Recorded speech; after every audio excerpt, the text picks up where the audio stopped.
Okay, Ethan, we are back, baby. We're back, baby. The post-service breakdown is Week getting ready three. to be broken down right here. You're gonna break Number three, week three. it for you. That's right. Week three of this series, which is the last week of. You okay? I got choked up. I was sad. It's, The series is over. But now that it's over, we can recap yeah. week three. You did a great job with this talk, and we talked about acceptance, right? So you talked about acceptance, which is something that we all, I mean, I don't care who you are, I don't care what your personality type is. Everybody is struggling with that. Everybody's looking for it. And maybe some of us more than others, I don't know. But I think that everybody deals with wanting to be liked and accepted by other people. So let's talk about that for a few minutes. It's this like human instinct that we want to be accepted and loved by the people that are either in our sphere or that we want to be in our kind of circle. And I think we look at the cool kids, quote unquote cool kids. I mean, because let's be honest, even as adults, there's cool kids, and Yes. one of them. And Who's one of them? you are. I am. It's true. No, yes. So we always feel like we're not, though. Well, yeah, but I even think the cool kids are probably, we think, oh, we see those guys and we're like, or girls are like, oh, they got to put together. They like, I just want to be like them. I want to be well liked by them, but they have this desire to be accepted, and even people, my favorite thing is, I don't care what people think about me. Yes, you do. Everyone cares what people think about you. Like every single person cares about that. It's something, and in the talk I mentioned, we can't push that down. Fixing that problem, satisfying our need for acceptance, pushing it down and pretending that it's not there will only make it come back even worse. So one of the things you said, I really like it, and you brought out a gavel, like a this is not a gavel, remote control, but you can hit people with that too. But you said we hand people the gavel in our lives, and basically we too many people go around handing other people the gavel. What are you talking about with that? What did you mean by that? Yeah, well, I think it's this pretty strong analogy where we give people the power to.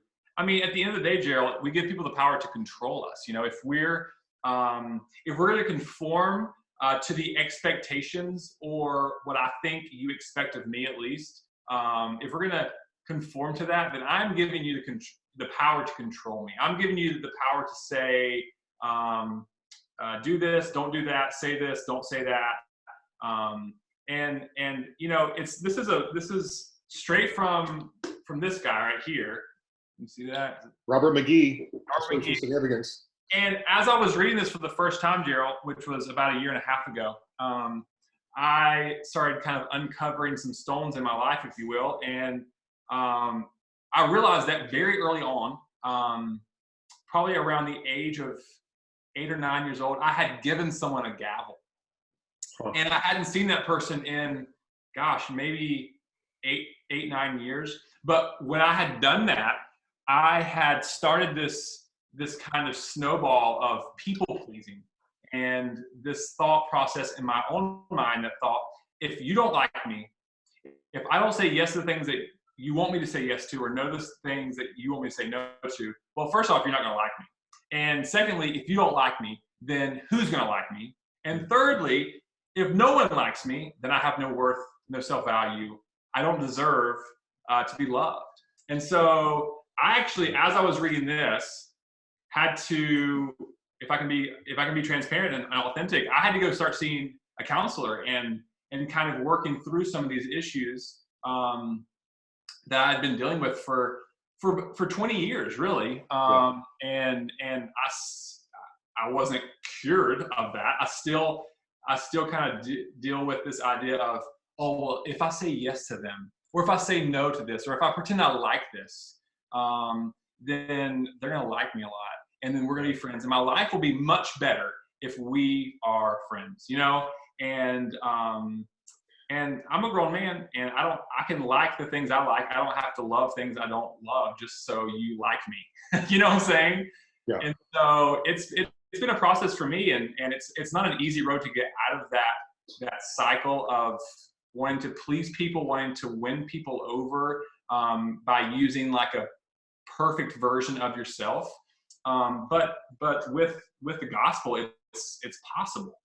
Well, and I mean, as an 8 or 9 year old kid, to try to handle that and to, it's one thing to be an adult. It's another thing to be an 8 year old kid, and you're just. But all of us have gone through things like that. So, I mean, one thing I would say is, hey, everybody needs to do therapy at some point. Everybody needs to do counseling at some point. I mean, I have done it, and you've done it, and it's just a healthy thing to do, because to have someone sit with you and look back over your life together, somebody who's objective, I mean, it can be an amazing. Yeah, and it wasn't one of those things where I'm lying on the couch crying in tears. It was a healthy conversation where I talked about my best friend growing up, this guy I wanted. I mean, looking back, he probably wasn't my best friend.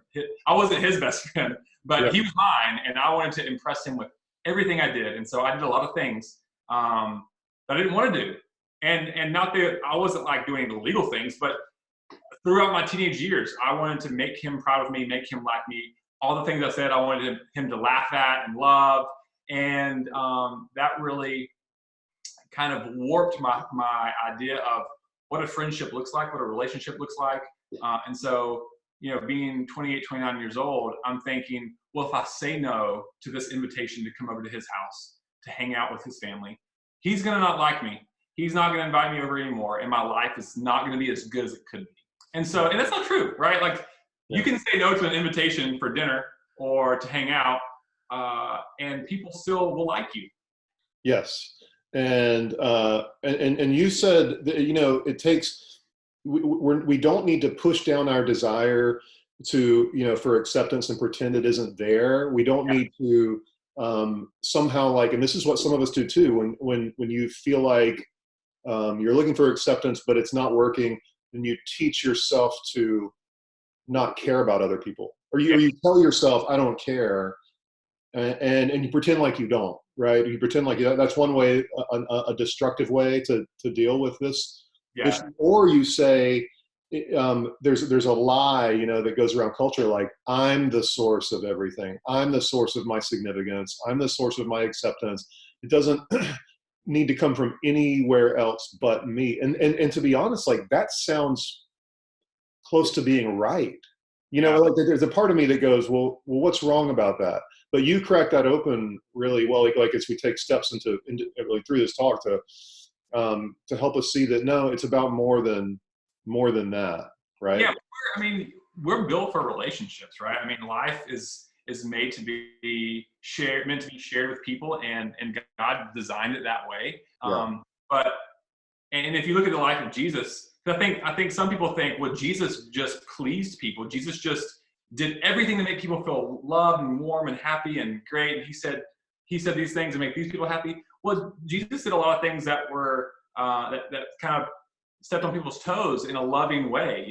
He spoke truth with grace. And so I think for us, it's either all or nothing. It's, well, I want to fully be accepted by my friends, or the other option is I'm not going to be accepted. I'm just going to be a loner. But actually, you can be in community with people. You can be fully known. You can be authentic and transparent while being loving to the people around you. Yeah, and you. So we get to this point of, like, here's the gospel solution to this, to the desire for acceptance. It's reconciliation. It's reconciliation. So here's my question. Like, how do you go back? Like, what would you go back and tell 8-year-old Ethan? Or what would we tell ourselves right now? What do we want to tell ourselves right now about this that's true?